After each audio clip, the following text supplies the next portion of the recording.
Bismillahirrahmanirrahim. Assalamualaikum warahmatullahi wabarakatuh. Alhamdulillahi rabbil alamin. Wassalatu wassalamu ala ashrafil anbiya'i wal mursalin wa ala alihi wa ashabihi ajma'in. Allahumma inna nas'aluka ilman nafi'an wa rizqan thayyiban wa amalan mutaqabbalan. Allahumma 'allimna ma yanfa'una wanfa'na bima 'allamtana wa zidna 'ilma. Qad qala Allah ta'ala fi kitabil karim, ya ayyuhalladzina amanu taqullaha wa qulu qawlan sadida yuslih lakum a'malakum wa yaghfir lakum dhunubakum wa may yuti'illaha wa rasulahu faqad faza fawzan 'azima. Bapak-bapak jamaah pengajian yang dirahmati oleh Allah Subhanahu wa taala, pada malam hari ini kita akan membahas sebuah risalah atau sebuah makalah yang ditulis oleh Syekh Abdurrahman bin Nasir As-Sa'di yang berkaitan dengan temanya, yaitu agama yang benar menyelesaikan atau menjadi solusi bagi setiap permasalahan. Pertama-tama kita akan jelaskan mengenai latar belakang penulisan beliau terhadap risalah ini atau terhadap makalah ini. Beliau menyebutkan atau menuliskan tanggal atau tahun dituliskannya makalah ini, yaitu tahun 1375 Hijriah.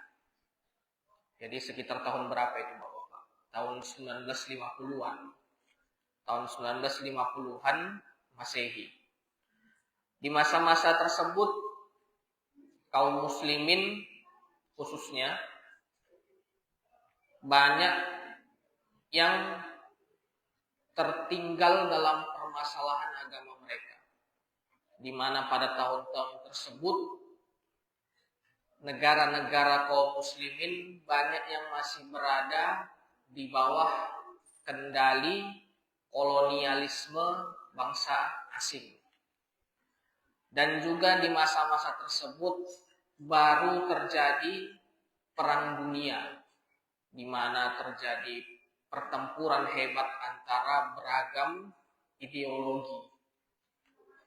Dan juga pada masa tersebut ada negara-negara kaum muslimin yang baru merdeka, masih muda dan mencari jati dirinya, terutama negara kita, Indonesia. Maka risalah ini atau makalah ini mencoba untuk memaparkan sebab mengapa Islam itu bisa menyelesaikan permasalahan-permasalahan yang timbul pada masa tersebut. Yang tentunya apabila kita perhatikan nanti di risalah ini, beberapa permasalahan itu seakan masih ada sampai sekarang. Seakan masih belum terselesaikan hingga sekarang. Atau mungkin sudah terselesaikan namun muncul lagi masalah tersebut di masa yang sekarang ini. Maka saya melihat pentingnya untuk kita menengok kembali risalah ini. Dan juga sebagaimana dikatakan oleh Syekh Abdul Razak bin Abdul Muhsin Al-Badr ketika beliau menerangkan isi risalah ini dalam kajian beliau di Masjid Nabawi, beliau mengatakan sekurang-kurangnya ada 3 hal penting mengapa risalah ini perlu untuk kita kaji. Yang pertama, bahwasanya ketika kita membaca risalah ini, kita mendapati satu pintu di antara pintu-pintu dalam mengenal keindahan agama Islam. Karena sebagaimana judulnya, Islam itu adalah solusi atas setiap permasalahan. Jadi satu pintu di antara pintu-pintu keindahan Islam. Yang kedua adalah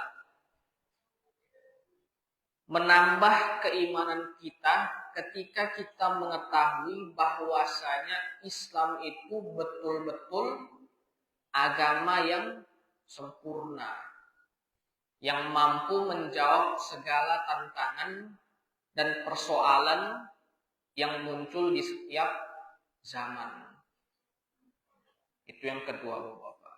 Dan yang ketiga, bahwasanya risalah ini memberikan resep, memberikan kaedah-kaedah syariah yang sesuai dengan syariat, yang berlandaskan atas Al-Quran dan Sunnah mengenai permasalahan-permasalahan yang sering muncul dalam kehidupan sehari-hari.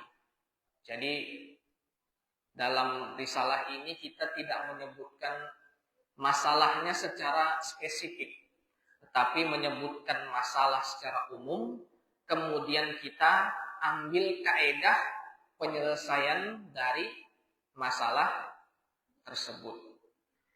Jadi metode yang digunakan oleh Syekh Abdurrahman bin Nasir As-Sa'di dalam risalah ini, beliau sebutkan poin-poin inti masalah-masalah tersebut, kemudian beliau jabarkan kaedah-kaedah dalam mengatasi masalah tersebut. Baik, Bapak-bapak yang dirahmati oleh Allah Subhanahu wa taala, pertama-tama dalam muqaddimah beliau menyebutkan satu kaedah penting, atau dua kaedah penting yang perlu untuk kita ketahui bersama. Yang pertama kaedahnya adalah annahu la sabila ila islahi syai'in min umuril khalqi al-islahat tamma illa bi al-Islam. Bahwasanya tidak ada jalan lain untuk memperbaiki sesuatu dari permasalahan yang dialami oleh para makhluk kecuali atas landasan agama Islam. Jadi tidak ada solusi lain, Pak. Jika kita hendak mencari solusi atas setiap permasalahan, jikalau solusi tersebut tidak dibangun, tidak bermaterikan atas agama Islam, atas prinsip-prinsip Islam, atas syariat Islam, niscaya solusi tersebut akan terasa hambar, akan cepat hilang, atau bahkan tidak menyelesaikan masalahnya. Dan yang kedua adalah kaidahnya wabayanu anna jami'an nizam atau nuzum al-mukhalafatu lidinil Islam la yastaqimu biha dinun wala dunya illa idastumiddat min ta'alimid din. Bahwasanya segala bentuk aturan, segala bentuk hukum yang menyeleweng dari agama Islam itu tidak akan bisa lurus kecuali jika dikembalikan kepada agama Islam yang berlandaskan, yang dicerahkan atau atas kepenerangan pengajaran agama Islam. Itu prinsip, Pak. Jadi segala bentuk aturan, apabila kita lihat itu bertentangan dengan syariat kita, niscaya aturan tersebut tidak akan menyelesaikan masalah. peraturan tersebut tidak akan menjadi solusi. Bahkan bisa jadi menimbulkan masalah lain yang lebih pelik. Jadi yang pertama kaedahnya adalah bahwasanya segala bentuk aturan, segala bentuk perkara yang terjadi di alam ini, kalau kita mau bagus, mesti dikembalikan kepada agama Islam. Itu yang pertama. Dan yang kedua, apabila kita membuat suatu aturan, aturan tersebut tidak akan bagus kecuali yang bermaterikan ajaran Islam. Kenapa demikian? Karena syariat Islam ini, bapak-bapak yang dirahmati oleh Allah Subhanahu wa taala, telah melewati berbagai uji kelayakan. Yang pertama uji kelayakannya adalah bahwasanya agama Islam ini langsung diverifikasi oleh Rabbul Alamin, bahwasanya itulah agama yang benar, agama yang lurus. Nah, sebagaimana disebutkan di dalam Quran surat Al-Maidah, Al-Yauma akmaltu lakum dinakum. Telah kusempurnakan pada hari ini agama kalian. Nah, jadi Allah langsung yang memverifikasi bahwasanya agama ini agama yang paling benar. Itu bapak-bapak. Itu uji kelayakan yang pertama. Nah, jadi tidak ada agama lain di dunia ini yang lolos uji verifikasi yang pertama ini. Yang diluluskan langsung atau distempel langsung oleh Sang Pencipta bahwasanya itulah agama yang paling benar. Kemudian uji verifikasi yang kedua atau uji kelayakan yang kedua. Uji kelayakan yang kedua ini kita sebagai manusia.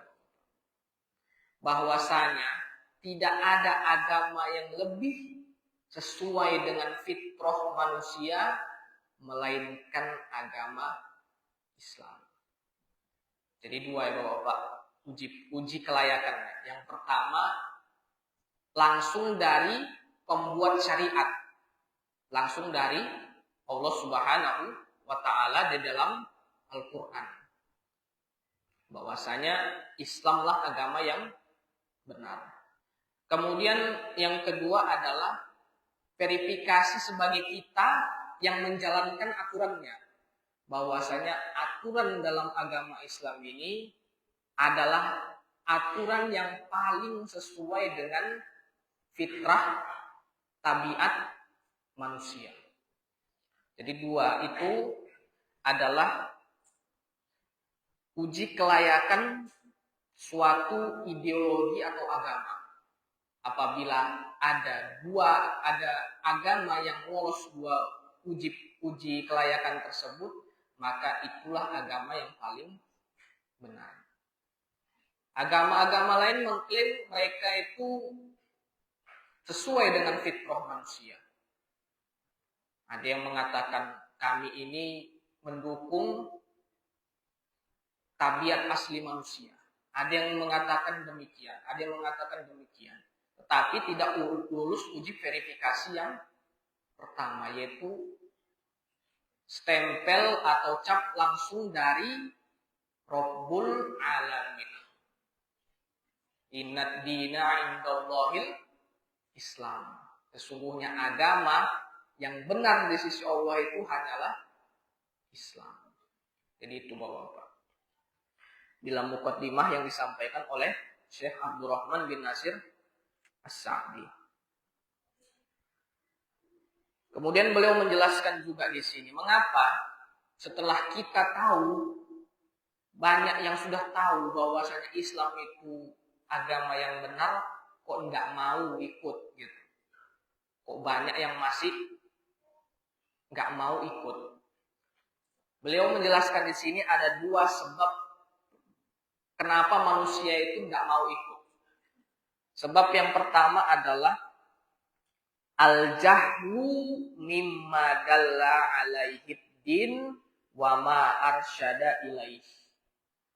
Yaitu ketidaktahuan terhadap apa yang diserukan oleh agama. Apa yang dimaksudkan oleh agama. Apa yang diminta oleh agama. Itu Bapak. Yang pertama adalah nggak tahu. Karena nggak tahu itu, makanya nggak mau.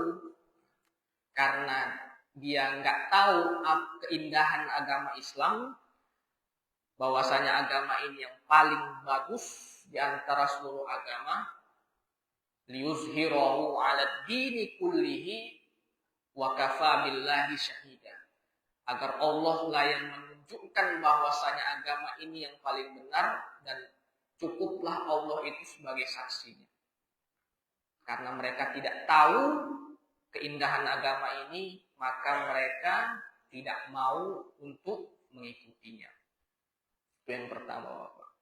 Kalau ini bisa diobati dengan kita memperkenalkan kepada orang yang belum tahu tentang keindahan agama ini, sehingga mereka bisa tertarik untuk masuk ke dalam agama ini atau mengikuti ajaran yang lurus dari agama ini. Dan yang kedua adalah mukabaratun wa ghoi, yaitu merasa besar, merasa hebat, merasa apa yang kami miliki sudah cukup, gak perlu agama Islam. Ideologi, keyakinan-keyakinan yang kami pegang, semuanya sudah cukup. Gak perlu lagi kami dengan agama Islam. Wong sama-sama masuk surga, gitu, klaim mereka. Kan semua agama itu mengarahkan kepada surga. Itu klaim mereka.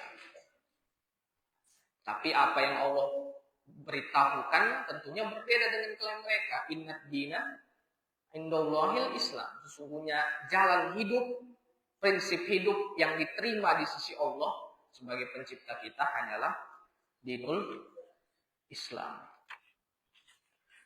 Itu Bapak. Kemudian setelah beliau memaparkan muqaddimah beliau tadi, beliau menyebutkan ada sekurang-kurangnya 5 atau 4 permasalahan pokok yang dialami setiap manusia. Ada 4 permasalahan pokok yang dialami setiap manusia. Yang pertama adalah mengenai masalah di bidang akidah, keyakinan. Yang pertama adalah dalam bidang keyakinan. Kenapa masalah ini penting? Karena inilah yang menjadi dasar atau fondasi seseorang dalam berlaku atau bersikap di dunia ini. Baik itu bersikap kepada yang menciptakan dia atau bersikap kepada apa yang Allah ciptakan di dunia ini. Nah, baik itu kepada manusia yang lainnya, kepada hewan, atau bahkan kepada tumbuhan dan bumi seluruhnya. Bumi dan langit seluruhnya. Itu dibangun dari akidah yang benar. Beliau sebutkan juga di sini waqad tafarraqa fihal bashar. Sesungguhnya orang-orang itu sudah terpecah belah mengikuti akidah-akidah dan keyakinan-keyakinan yang bermacam-macam. Kulluha munharifah. Seluruhnya itu menyeleweng. Seluruhnya itu tidak betul. Seluruh akidah itu tidak benar. Ghairu nafi'ah, tidak bermanfaat di dunia maupun di akhirat. Illa, kecuali. Nah, jadi beliau tadi membuat penyeluruhan, tidak ada yang bermanfaat akidah dan keyakinan itu kecuali manihtada ila dinil Islam al-hakiki. yang mencari petunjuk dari agama Islam yang sebenar-benarnya. Fa innahu hasolat lahu usilat lahu al-istiqomatu wal khairu war rohatu fi jami'il wujuh. Karena dari keyakinan tersebutlah akan dihasilkan keistiqomahan. Karena siratal mustaqim itu Bapak-bapak akan menghasilkan keistiqomahan. Al-mustaqim kembali kepada kata al-istiqomah. Jadi ketika kita melewati siratal mustaqim itu, kita memerlukan istiqomah yang nanti akan menghasilkan keistiqomahan menuju surganya Allah Subhanahu wa ta'ala. Wal khair, kebaikan-kebaikan, warrohah. Nah, ini yang dicari orang-orang zaman sekarang ini, Bapak. Rohah, ketenangan. Min jami'il wujuh, dari segala bentuk atau dari segala sisinya. Kemudian beliau memaparkan di sini ada sekurang-kurangnya itu 3 macam bentuk permasalahan di bidang akidah. Yang pertama adalah kesyirikan. Kesyirikan. Itu permasalahan pertama dalam bidang akidah. Karena apa? Karena tabiat manusia sebagaimana kita bahas pada pertemuan-pertemuan yang telah lalu di pengajian kita ini, tabiat manusia itu adalah sebagai hamba. Ngikut aja kita ini Bapak, kepada yang lebih kuat, yang punya kuasa, yang punya power. Kita hamba terhadap hal tersebut. Yang kita rasa dia punya power untuk menguasai hati kita, kepada itulah kita menghambakan diri kita. Itu udah tabiat manusia. Sudah tabiat manusia. Maka pada awalnya ketika manusia diturunkan dari surga, zaman Nabi Adam, masih ada penyembahan terhadap Allah Subhanahu wa ta'ala. Masih ada tauhid tersebut.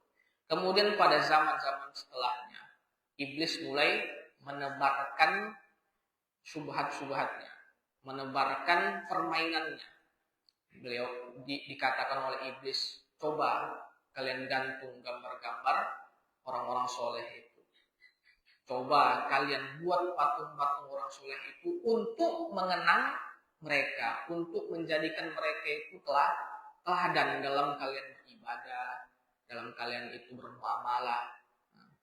Pertama gantung gambar, kemudian buat patung, kemudian terjadi apa? Peribadatan terhadap hal tersebut. Karena apa? Karena hati manusia itu sudah bergantung kepada apa yang mereka bikin tersebut.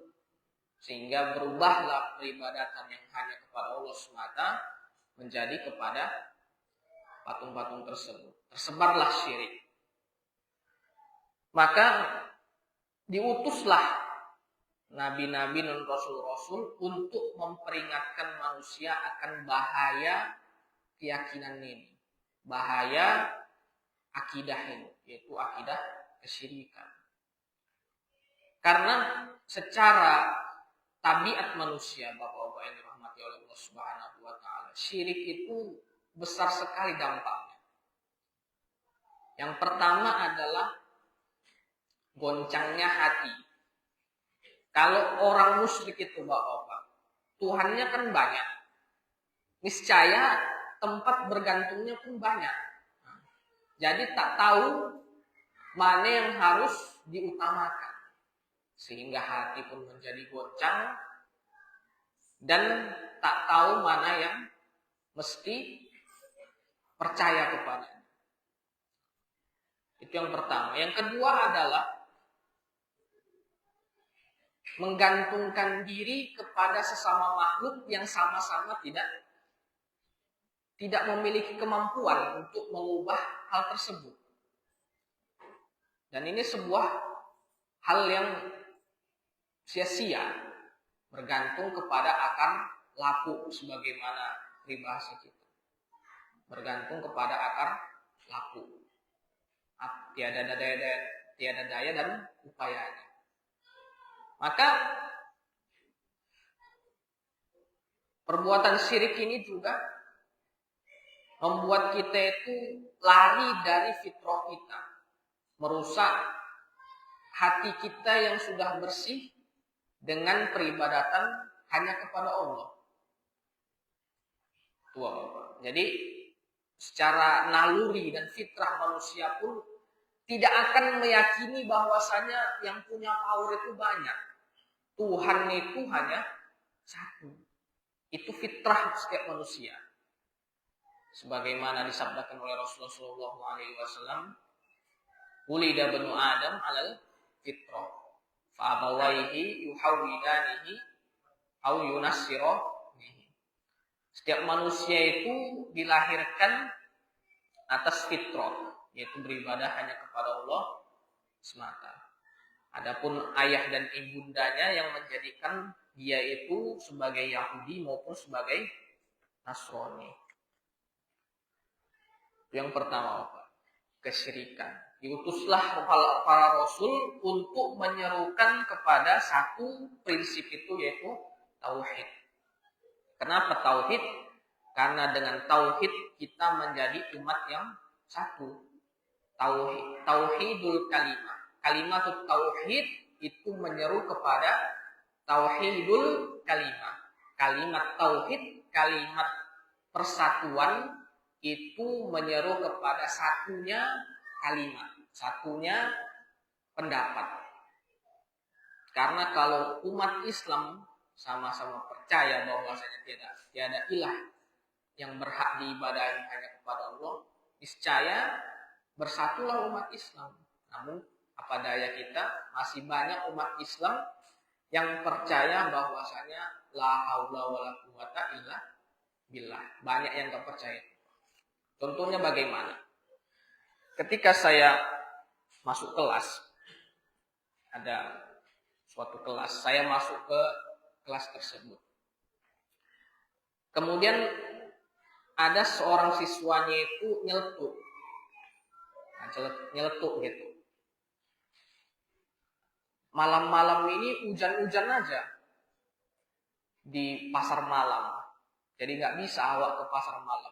Kayaknya pawangnya ini kurang keren. Itu celetukan anak-anak, Bapak. Anak SMP. Saya dengar kayak gitu, Bapak. Kemudian saya tanya kepada anak tersebut. Jadi siapa yang menurunkan hujan? Pertanyaan simple itu. Pertanyaan simple bagi orang beriman. Cuma orang yang nggak beriman, yang kurang kuat imannya, ini saya itu nggak tahu jawabnya. Jadi saya tanya, saya lempar jawabannya itu ke kelas. Jadi siapa yang menurunkan hujan? Ada yang jawab Nabi. Ada yang jawab dukun, pawang. Ada yang jawab siapa? Malaikat. Ada benarnya, tapi malaikat itu menjalankan tugas dari Allah. Tetap yang menurunkan hujan itu siapa? Allah Subhanahu wa taala. Sebagaimana dalam surat An-Naba, "Wa anzalna minal mu'sirati ma'an sajjaja." Dan kamilah yang menurunkan dari awan hujan itu hujan yang begitu derasnya. Linukhrija bihi habbaw wa nabata. Untuk agar kami bisa dapat menumbuhkan tanaman-tanaman dengan sebab hujan tersebut. Itu level anak SMP. Karena apa? Karena akidah yang benar itu tidak ada pada diri mereka sejak mereka itu menginjak usia tersebut. Yang alhamdulillah kita sudah kenal akidah yang benar. Bahwasanya yang tiada daya dan upaya yang terjadi di alam ini kecuali dari Allah Subhanahu wa taala. Jadi banyak yang meyakini itu bahwa yang menurunkan dan menghentikan hujan itu pawang hujan. Dan itu banyak jamak terjadi di kawasan kita. Makanya apa? Ketika ada yang pesta, kita lihat ada cabai-cabai ditusuk-tusuk, ada bawang-bawang yang ditusuk-tusuk. Itu fungsinya apa? Bukan untuk sayuran, bukan untuk pesta itu jadi bahan lalapan, enggak. Tapi apa? Tumbal untuk menghentikan hujan. Begitu mirisnya gitu. Makanya perlu kita untuk memperhatikan dan mengajarkan kepada keluarga kita khususnya gitu. Akidah yang benar. Agar mereka itu apa? Tidak goncang nanti ketika bertemu dengan pertanyaan-pertanyaan yang sebenarnya simple jawabannya. Tapi apa? Nggak tahu jawabannya apa. Contohnya ketika ditujukan pertanyaan begini. Pertanyaan simple sebenarnya. Kenapa kita milih Islam? Kalau bapak-bapak misalnya dapat pertanyaan kayak gini, apa jawaban bapak? Kenapa bapak milih Islam? Ya wong Swiss dari lahir Islam, oh nggak kayak gitu pak, nggak terima jawaban kayak gitu. Itu bapak dianggap mukolit itu, orang-orang yang taklid, nggak diterima itu. Nanti ditanya di dalam kubur, madi muka, aku ikut-ikut aja kok. Nggak terima itu sama malaikat jawaban kayak gitu. Jadi mesti kita tahu kenapa kita milih Islam. Nggak bisa kita itu, wis dari lahir kayak ngono ya, kayak gitu udah lahir lah, ikut-ikut aja, nggak bisa. Mesti kita pelajari apa itu Islam, meskipun kita lahirnya itu Islam. Agar apa? Sebagaimana disebutkan dalam khotimah tadi, agar makin kuat iman kita. Agar makin kuat percaya kita terhadap agama ini. Bahwasanya inilah betul agama yang benar. Kita lihat bahwa di sekitar kita itu. Kalau mereka mendengar adanya pelecehan terhadap Al-Quran, pelecehan terhadap kalimat Allah, mereka pasti akan langsung demo. Semangat orang mereka itu ketika mendengar adanya pelecehan terhadap hal-hal yang berbau Islam. Tetapi ketika ditanya, udah sholat? Belum. Kan suatu kontradiksi yang mengagetkan gitu. Ketika kita ditanya kepada orang-orang yang berkumpul untuk membela Al-Quran itu, kita tanya mereka itu, bisa baca Quran? Kebanyakannya nggak bisa. Buta huruf Al-Quran gitu. Bacanya pun masih panjang pendeknya salah. Tapi mereka semangat untuk membela Al-Quran tanpa tahu Al-Quran itu bagaimana. Itu suatu kontradiksi yang sangat mengherankan di dunia kita, kaum muslim ini. Semangat mengklaim diri sebagai orang muslim, tapi dalam pelaksanaannya hampir tidak menyentuh akar kepercayaan kaum muslim. Mengagetkan. Seperti tadi saya bertanya kepada anak SMP gitu. Shock berat saya. Pertanyaan dasar semacamnya itu. Belum saya tanya rukun Islam ada berapa. Mungkin ada yang jawab 6 katanya. Apa satu lagi katanya. Bingung. Rukun iman ada berapa? 7 katanya. Mungkin seperti itu nanti kita temukan. Makanya perlu kita evaluasi bahwa kita ikut untuk mengawasi pendidikan agama anak-anak kaum muslimin. Jangan sampai mereka itu luput dari hal-hal dasar semacam ini. Kepercayaan-kepercayaan yang dasar semacam ini. Nanti kita tanya siapa yang menciptakan guna? Allah. Siapa yang menurunkan hujan? Rasulullah katanya. Mau bilang apa kita gitu? Siapa nanti yang memberikan syafaat di hari akhir? Rasulullah. Ya Rasulullah itu sebagai pemberi syafaat atas izin Allah. Hal-hal dasar tauhid itulah yang perlu untuk kita tanamkan agar apa? Agar kehidupan kita itu selamat di dunia maupun di akhirat. Percuma kita selamat dunia, di akhirat ditanya itu bingung kita jawabnya. Gak ada tempat kembali, gak ada pengajian lagi di akhirat, gak ada murojaah lagi, gak ada ulang kaji lagi, nggak ada. Ya udah, ketika ditanya di situ jawabannya. Itu yang pertama Bapak, mengenai kesyirikan. Yang kedua permasalahannya apa? Yang kedua permasalahannya adalah bangga terhadap akal. Oh, ini biasanya menjangkiti orang-orang pinter.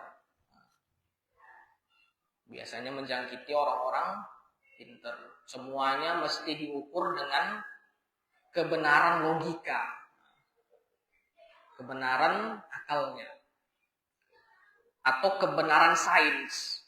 Kalau nggak sesuai dengan sains, nggak kuterima itu. Masa ada lalat masuk ke dalam gelas dicelupkan biar sehat? Tak masuk akal itu. Menentang dalil kalau nggak masuk akal. Apa yang dikatakan oleh Allah Subhanahu wa taala mengenai kaum musyrikin ketika datang Rasul kepada mereka? Falamma ja'atuhum rusuluhum bil bayyinati farihu bima indahum minal ilmi wa haqa bihim ma kanu yastahzi'un. Ketika datang kepada mereka rasul-rasul mereka, utusan-utusan Allah, dengan bukti-bukti yang udah nyata jelasnya, udah seterang matahari di siang bolong, bukti-buktinya itu. Apa jawaban mereka? Apa sikap mereka? Farihu, mereka bangga-bangga. Mereka senang dengan ilmu yang ada pada diri mereka, dengan logika-logika mereka. Sebagaimana pembahasan juga dari Ustadz Rizky kemarin, ada senang yang tercela. Inilah senang yang tercela ini. Senang dengan ilmu yang kita miliki. Nah, sehingga apa? Sehingga kita senang dengan ilmu yang kita miliki itu, kita tolak hal yang benar. Dengan apa? Alasannya apa? Wes aku belajar kok ngajari gitu. Aku belajarnya ini di dulu ngajari pula. Aku dulu diajari kayak gitu sama yang tua-tuaku dulu. Kau datang belakangan coba ngajari kami. Itu senang dengan ilmu yang dimiliki. Sehingga apa? Sehingga lahirlah apa? Penolakan terhadap kebenaran. Farihu bima indahum minal ilm. Mereka punya pengetahuan, tapi pengetahuannya itu sudah kadaluarsa. Nggak cocok lagi dengan kebenaran yang hakiki. Wa haqa bihim ma kanu yastahzi'un, dan akan datanglah suatu saat nanti, terjadilah apa yang mereka ejek itu menjadi benar. Jadi ngejek-ngejeknya lah, apa gini nanti gini. Terjadi nanti apa yang mereka ejek itu sebagai apa? Sebagai penghinaan terhadap sikap mereka yang terdahulu. Itu kalau terjadi di dunia Pak, masih mending, masih ada tarik ulurnya, masih bisa ditarik kembali.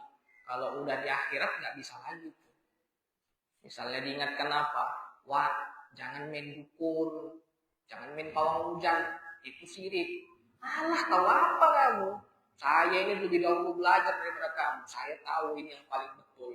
Itu farihu bima indahum minal ilm.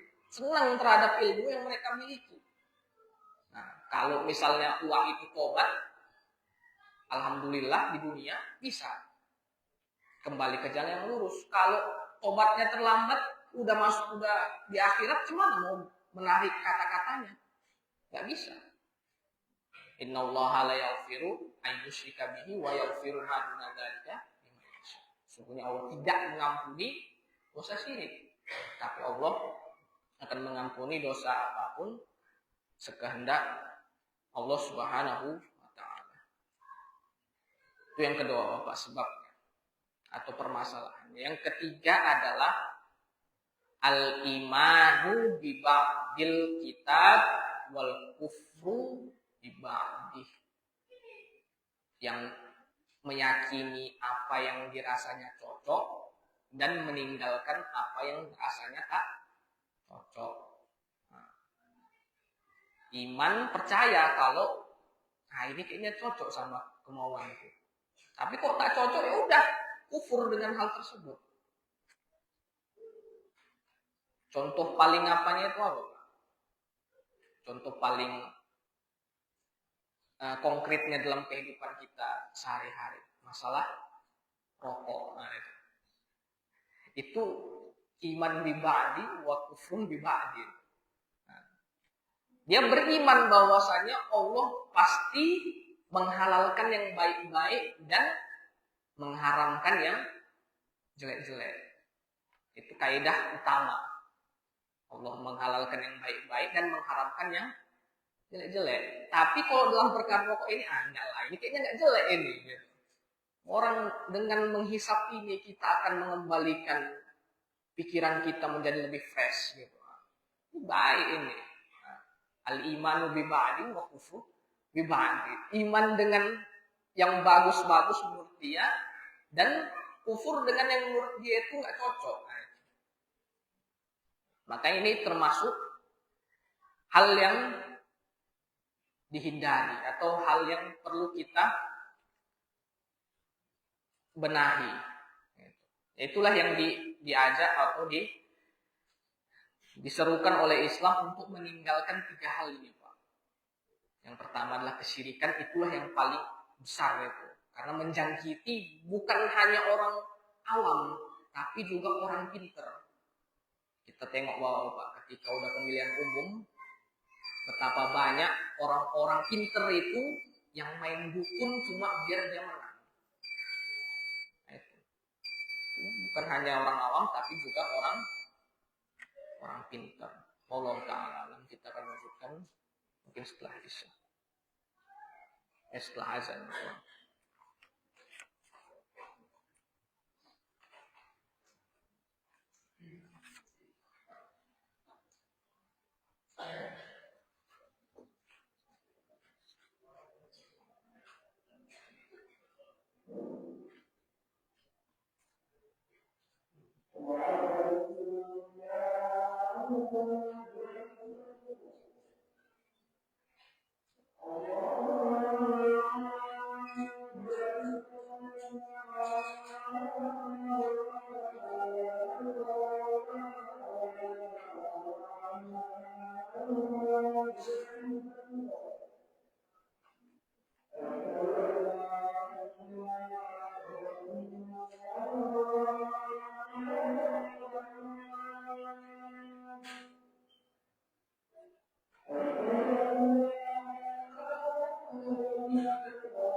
Kita lanjutkan sedikit bawah.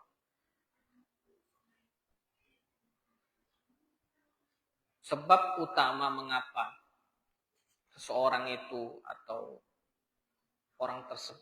seseorang itu mendewakan, menganggap sumber kebenaran tertinggi itu dari apa yang dia pikirkan, itu ada dua sebabnya. Yang pertama adalah dha'fud din, lemahnya pemahaman terhadap agama. Meyakini bahwasanya akalnya lah tolak ukur kebenaran. Akal itu tidak bisa dijadikan tolak ukur kebenaran. Karena apa? Apa yang kita pahami belum tentu itulah kebenaran yang hakiki. Karena ilmu yang diperoleh setiap orang itu berbeda-beda sesuai apa yang dipelajarinya atau apa yang dialaminya. Maka bagaimana kita mengukur kebenaran yang hakiki itu, Bapak? Tentunya kita harus punya ukuran. Ibaratkan begini. Jika kita mengukur meja ini panjangnya berapa, kalau kita rentangkan tangan setiap dari kita ini, kita rentangkan tangan kita, tentunya ukurannya pasti beda-beda tiap orang. Ada yang rentangan 1 atau 2 tangan. Ada yang 1 tangan setengah. Ada yang 1 tangan saja, karena panjang mungkin tangannya. Atau yang bahkan tidak cukup 2 tangan, karena mungkin masih kecil. Jika kita lihat ukuran meja ini, panjangnya, dan kita ukur dengan ukuran kita masing-masing, tentunya kita tidak akan mendapatkan hasil yang pasti. Mesti kita ukur dengan penggaris atau dengan meteran. Barulah kita dapatkan ukuran yang pasti dari suatu benda, terkhususnya meja ini. Maka apa meteran kita dalam menentukan kebenaran itu, Bapak? Ya ukurannya itu Al-Quran dan hadis Rasulullah. Itu ukurannya. Kalau kita tidak pakai ukuran itu, niscaya kebenaran yang diklaim oleh setiap orang itu pastilah berbeda-beda. Cukup dengan Al-Quran dan Sunnah Rasulullah tidak, tapi yang dipahami oleh para sahabat. Karena para sahabat itu yang paling tahu. Di zaman mereka, Al-Quran diturunkan. Di zaman mereka, Rasulullah hidup. Maka tidak ada orang lain yang lebih tahu kecuali para sahabat dan orang-orang yang mengambil ilmu langsung dari mereka. Demikian Bapak. Jadi 2 sebab. Itu satu sebabnya, itu lemahnya agama. Yang kedua adalah sempitnya pandangan. Yang pertama karena lemah agamanya, yang kedua adalah qillatul basiroh, sempitnya pandangan.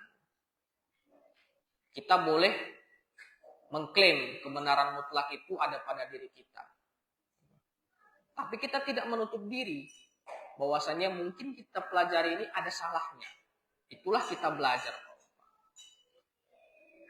Terutama dalam perkara yang penting ini, yaitu perkara agama, di mana keselamatan dunia kita dan akhirat kita adalah berdasarkan atas hal tersebut. Maka penyelesaiannya apa?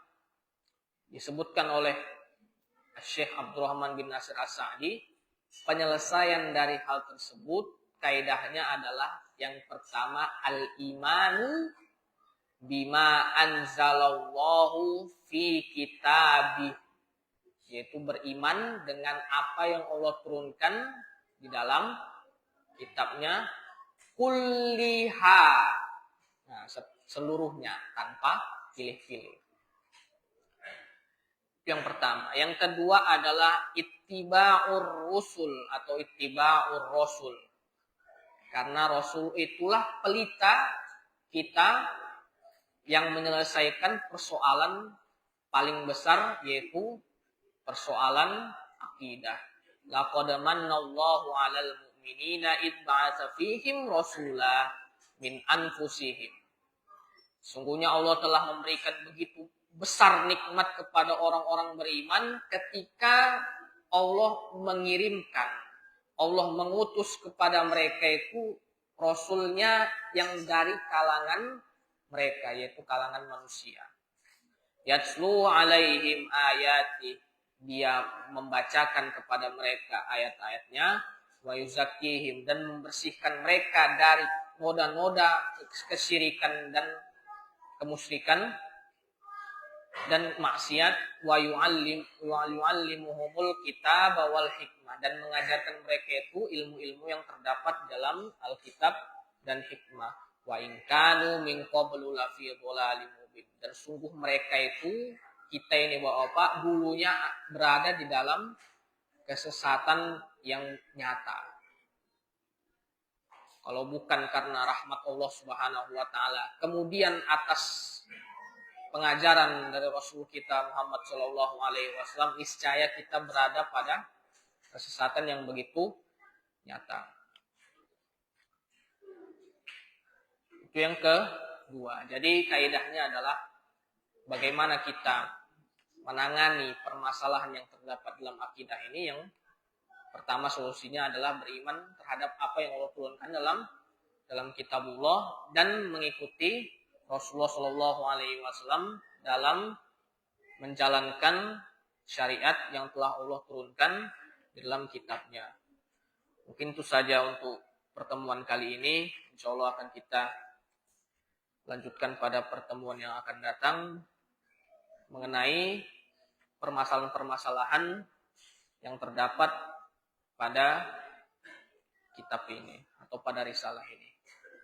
Mungkin di antara bapak-bapak ada yang ingin tanyakan, dipersilahkan.